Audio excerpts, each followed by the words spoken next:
So what's going on, guys? My name's Ash and welcome back to a brand new video on the channel today. I hope you guys are having a fantastic day so far. In today's video, guys, we're going to be taking a look at our formation and custom tactics that we use in like division rivals and squad battles and stuff. Now, I haven't been playing rivals too much the past couple of weeks. We're only in division 4, but that's, like I said, just because we haven't been playing too many games. But yeah, we are doing okay, and I am hoping to push up to like division 3, division 2 by the end of next week. We should be able to do that quite comfortably. We've only lost a couple of games, but yeah, these are my custom tactics and instructions, so they're not necessarily the best. They might not necessarily work for you. This is just what's working for me and what's best for me, so feel free to try them out. I hope they work for you, but don't have a go at me if they don't. You know, some things just aren't for everyone. We all have our different styles, so this just suits mine. But yeah, before we get into the video, guys, I would appreciate it if you could drop it a thumbs up, subscribe to the channel if you're new so you never miss out on any videos like this one, and be sure to hit the notification bell so you are notified when a video is posted. Otherwise YouTube won't actually notify you about my uploads, which is kind of funny actually, but who cares. But yeah, with all that aside, guys, let's get right into the video.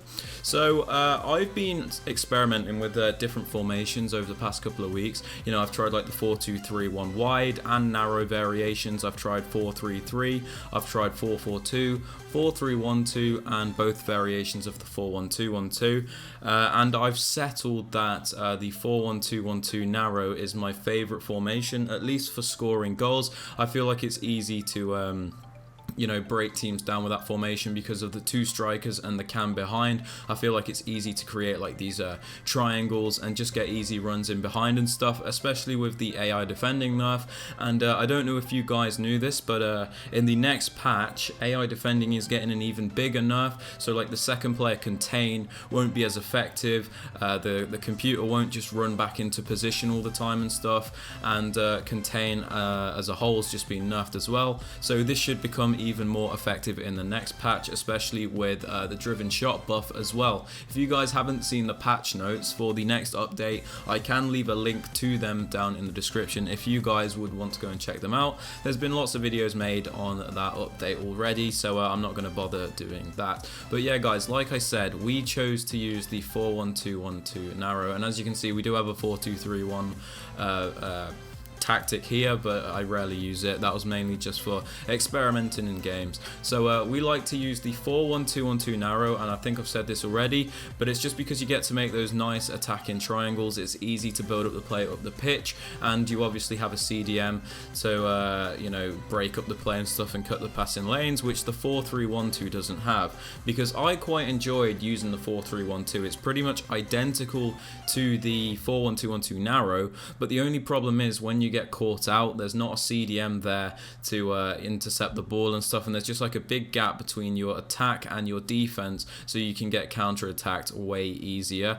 But yeah, that's just personal preference. We decided to use the 4-1-2-1-2 for that reason. Our defensive style is press after possession loss, because it's actually pretty easy to win the ball off people, like the moment they win it off you in this game, because quite often when a player tackles you in this game, they don't actually win the ball cleanly, which was meant to be a big selling point about this game. So like, they'll win the ball, but they won't win it cleanly, and if you apply a bit of pressure with your players, you can easily get the ball back, especially because players usually do heavy touches and stuff. It just allows you to apply pressure, win the ball back in dangerous areas, and obviously create that attacking triangle when their team is exposed to score easy goals. I think it works very well.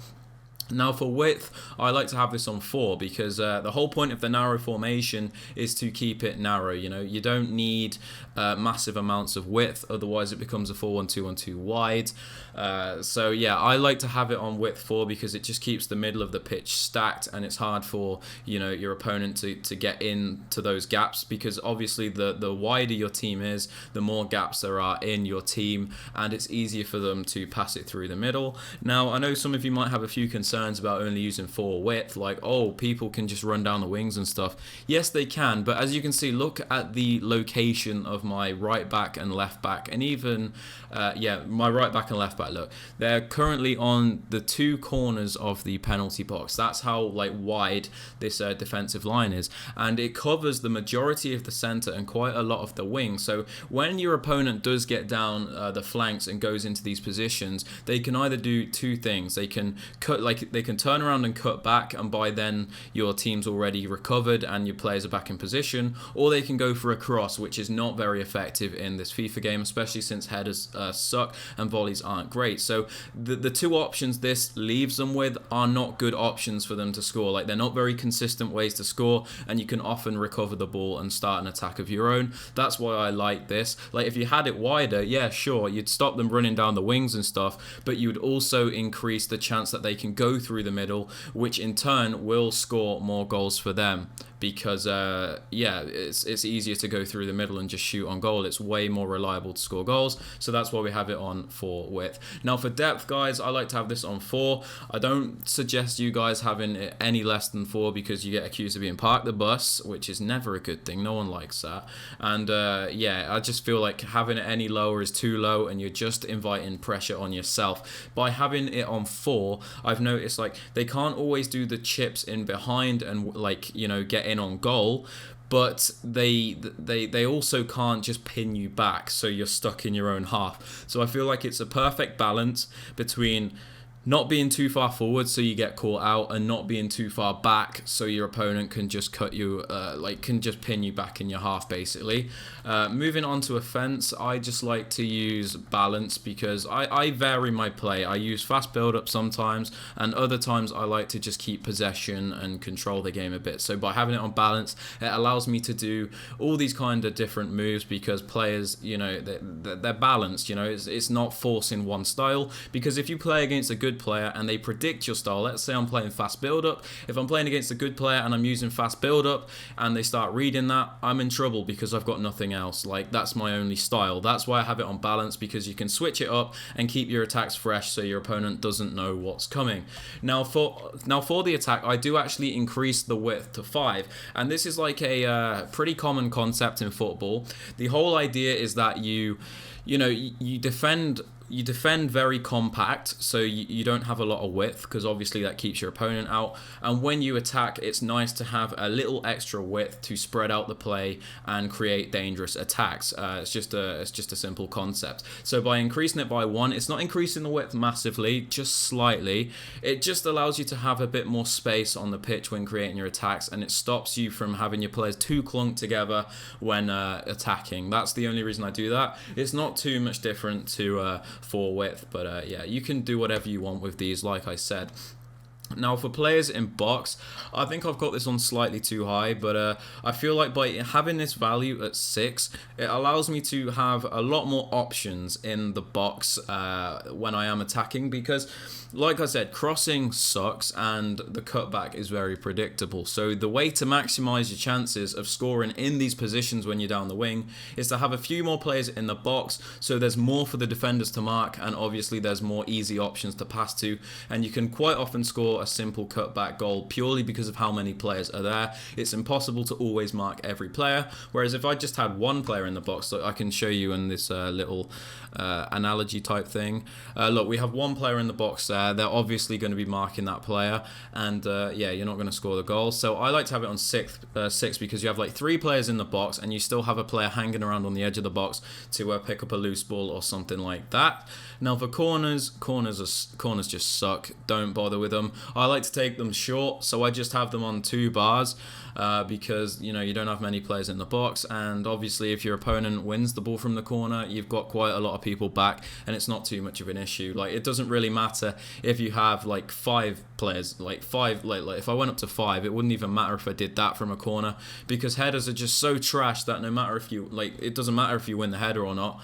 It quite often won't score, which is why I was so annoyed at the Rivals objective where it was like score a corner in Rivals. Like, that's just ridiculous. Anyway, moving on to free kicks, the same kind of thing really. I just have it on 2 because you're not really going to cross the ball, because yeah, you're not winning headers, and if you do, you're not scoring, so it's not really worth having people in the box for free kicks. I prefer to just either take it short or strike the ball from it, or do where you call the third man and second man and do like the run over and you pass it through. That's how I like to do free kicks. So from set pieces, we don't have many people in the box at all, because yeah, it's just not effective, and you increase your risk of conceding on the counter attack. Now, like I said, this is how I play my team in game. I have Jadon Sancho and Werner up front with Perisic playing cam. He is brilliant, may I add. He's like 6'1". He's got 5-star, 4-star, so he's got an amazing weak foot.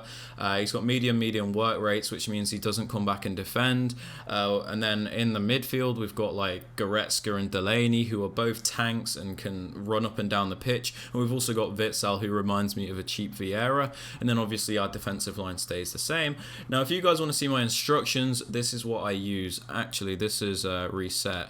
I like to have my 2 strikers on getting behind. I don't know why that switched back. It was definitely on getting behind, because obviously you guys know the chip through balls and through balls as a whole are just very effective, and it's easy to score with pacey players. So having them on getting behind means they're going to maximize this exploit and get in behind the defense and get easy goals for you.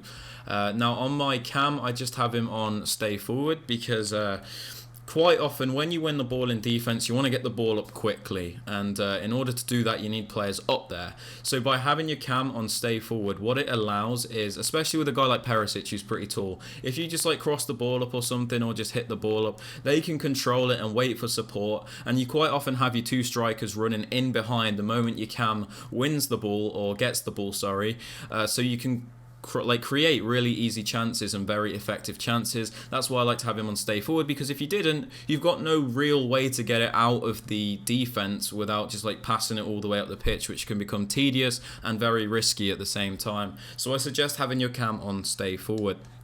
Now for my 2 centre mids, I kind of just leave them, to be honest. I don't really notice much of a difference if I put like cover, like there's like cover center, cover wing. You know, I don't really notice much of a difference, because they still kind of do the same thing. I didn't really want to mess with this, because I was quite happy with the way they were performing and what they were doing. Like, I didn't want to tell them to stay back, because Goretzka actually scored me a lot of goals, which I can show you, and Delaney's always there to, you know, start the attack and drive the ball up the pitch. So I find them to be useful on the attack, so I don't want them to actually stay back. And like I said, cover wing, cover center, it doesn't really seem to make much of a difference. Not for me anyway. It might for you, I have no idea. For the CDM, it's pretty standard. You just have stay back while attacking, and yet again that has changed. It was meant to be on cover center, which is really annoying. Yeah, I have him on cover center because obviously he's in the middle of the pitch, and you just want him to be there to like break up the play and intercept the passes into the center of the pitch. You've got Delaney and Goretzka, or your 2 centre mids, to kind of cover those wings when they do go down the side, and you'll always have your CDM there to block off the middle, so they can't just play simple passes in the middle of the park and score. That's why we do that. And then, oops, I didn't mean to do that. Sorry, guys. Wait. We just have our 2 fullbacks, which we just leave because, yeah, I like having that extra width on the attack. Like, sometimes if the middle of the pitch is very crowded, it is nice to have this support on the wings, especially with these quick fullbacks, where you can just like chip the ball over or play it out wide and create a lot more space for your team on the attack. It's quite a nice breather, especially if you need to, surprisingly, especially if you need to like hold out a game or see out a game. It's actually nice to have it like have them on balanced attack, because if you're just trying to keep the ball and you're in your opponent's half and you're playing extremely narrow, just imagine these 2 fullbacks aren't here for a minute. It's just like a massive block in the middle of the pitch, and it's very hard to keep the ball between all of those players. Whereas if you have these fullbacks, you have that extra width to chip it out to your fullbacks, and then you can also like spread out your opponent. You can spread out your opponent's team, so he can't just block off the middle, and then you can just start playing it in and around the area again, and when it becomes too compact, you pass it out again. Yeah, I find it to be pretty effective actually. But that is my custom tactics and my instructions for the 4-1-2-1-2 narrow. If you guys have found this video informative or useful, I would appreciate it if you could drop it a thumbs up. Subscribe to the channel if you are new, so you never miss out on any videos like this one. And also be sure to hit the notification bell, like I said, so you are actually notified when a video is posted.